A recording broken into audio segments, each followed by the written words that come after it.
Bon. Il y a une sœur qui m'appelle, enfin qui a envoyé un message, et qui renvoie un message encore, qui dit, j'ai posé une question, mais elle n'a pas répondu. Bon, les problèmes de couple, j'espère consacrer un jour une avant le Jumu'ah, justement sur le problème de la composition du couple. Il y a des choses, ayyuha al-ikhwa, qui sont de notre culture. Je vous donne une chose, qui est dans notre culture. Un homme, il ne pleure pas. C'est ça, non? Ça, on me l'a dit, moi, quand j'étais petit. Hein. Pourquoi tu pleures? Pleure pas. Un homme, il ne pleure pas. Alors, Rasul sallallahu alayhi wa sallam, il pleurait ou pas? Il pleurait pour tout, le Rasul sallallahu alayhi wa sallam. Il pleurait de miséricorde pour son fils, parce qu'il a perdu son fils. Il pleurait khashyatan min Allah, la crainte de Dieu. Il pleurait pour ça. Le prophète sallallahu alayhi wa sallam, quand il voyait ses compagnons morts à la bataille, il pleurait. Un homme, il ne pleure pas. Regardez notre, c'est ce que je vous dis toujours, notre compréhension de la sunna. D'où est venue cette culture-là? Où un homme, il ne pleure pas. Non, un homme, il pleure. Hein? Allah subhanahu wa ta'ala, sur Al-Imran,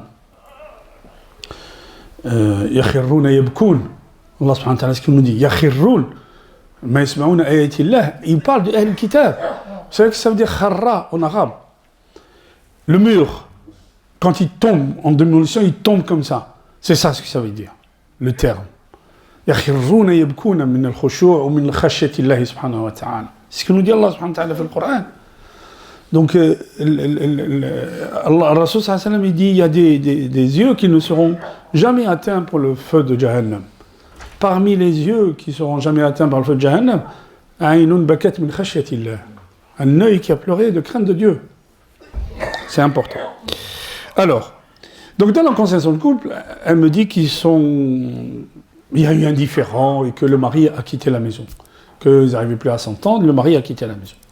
Il a quitté la maison pendant 1 an. Et ensuite, il est revenu. Ensuite, il est revenu à la maison. Est-ce qu'elle est divorcée? Est-ce qu'elle peut le laisser rentrer à la maison? Est-ce qu'elle doit refaire son mariage?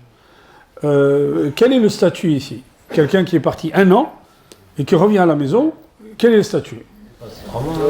On n'a pas le droit de dépasser 3 mois, non. Il n'a rien dit. Il n'a pas dit je te divorce. Il est parti de la maison. C'est une séparation de corps. Donc elle reste toujours sa femme. Elle est toujours sa femme. Et il n'y a rien à faire. Ni fatiha, ni un mariage, ni rien. C'est toujours sa femme. Donc elle est sa femme. Alors, il y a un frère qui me dit, mais alors c'est quoi l'ila? للذين يؤلون من نسائهم تربص 4 أشهر. Allah subhanahu wa ta'ala nous dit ça dans le Coran. فَإِنْ فَاءُوا فَإِنَّ اللَّهَ غَفُورٌ رَحِيمٌ. L'ila, c'est le serment. C'est le hilf. C'est jurer que l'homme, il jure qu'il ne touchera plus sa femme. Si quelqu'un fait ça, combien il doit attendre? Allah subhanahu wa ta'ala dit, le 226 sur Surat al-Baqarah, l'ayah 226 sur Surat al-Baqarah, Allah subhanahu wa ta'ala dit, si quelqu'un fait ça, s'il jure et il dit que je ne vais plus toucher ma femme, combien il doit attendre? 4 mois. 4 mois il doit attendre. Quelqu'un qui jure, hein, attention. Au bout de 4 mois, qu'est-ce qui se passe? Soit il divorce, soit il revient. S'il reste entre les deux, c'est-à-dire il ne revient pas, il ne divorce pas, la femme a le droit de demander le divorce. Et elle a le droit de se séparer de lui. Aussi simple que ça. L'ayah qui vient après, sur al-Baqarah, l'ayah après la 226, la 227, qu'est-ce qu'elle dit la 227?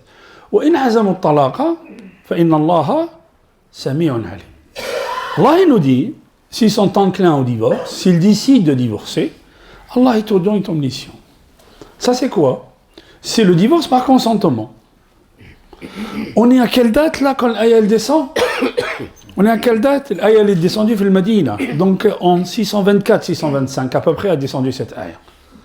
En 624, en islam, on vous dit, en 624, en islam, on vous dit, s'ils sont enclins au divorce, hein, Allah subhanahu wa ta'ala est audient, est omniscient. Vous savez depuis quand on peut divorcer d'une manière consensuelle en France? Depuis quand? Le 17 juillet 1975, le président Giscard d'Estaing signe le décret pour le divorce par consentement. Et pendant des siècles, on a dit, vous les musulmans, vous ne respectez pas les femmes. Non. Quand ça ne va pas dans un couple, Allah subhanahu wa ta'ala nous connaît mieux que nous-mêmes. on n'est pas mieux qu'Allah subhanahu wa ta'ala. C'est lui qui nous a créés et c'est lui qui sait. Donc depuis 75, maintenant on peut divorcer en France. Avant on ne pouvait pas. Et vous ne pouvez pas imaginer les problèmes que ça crée. Quand quelqu'un ça ne va plus avec sa femme, il ne peut plus divorcer. Qu'est-ce qu'il fait? Il la supprime, qu'est-ce qu'il fait? L'infidélité, voilà. Vous voyez? Ça crée l'infidélité.